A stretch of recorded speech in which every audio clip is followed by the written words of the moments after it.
All right, we're right down to the very end. I've got just a little bit more of that wonderful Charlotte design. I'll show you a couple of more things. One is we are using my Hobbs 80/20 batting.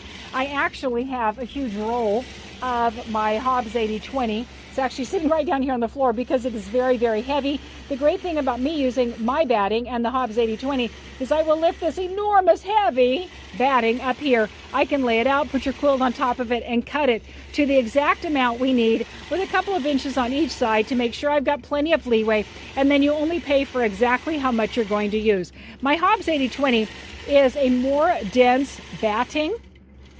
It does not have a lot of fluff. It does not have a lot of loft. It is dense. It's a little bit heavier.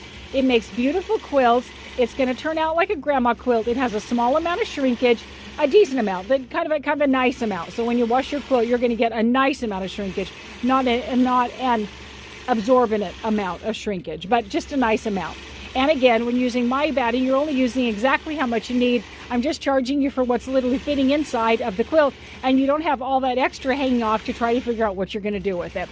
I have several types of batting over here at the quilting studio, and this quilt would have looked lovely on my lighter weight batting as well. That does have some loft to it, and it does allow the quilt to be a lot softer and flowier, and it would have been magnificent with that.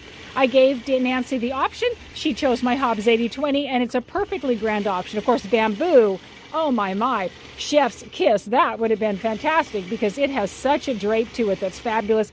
I have 100% cotton that's sitting right over there, plus it's white, which is quite nice. And I just finished that on a quilt with a gal that only goes with my cotton batting. She wants to make sure there's no allergy issues with it, so she does request that one. So I do have quite a few different types of batting. One type I don't have is wool. So if you really want wool batting, that's something you'll probably want to bring with you. Otherwise, I have all the batting here. And again, you only use as much as you need, and you don't have to be paying for extra, and you don't have to be having a piece left over that's like 10 inches and you're wondering what to do with.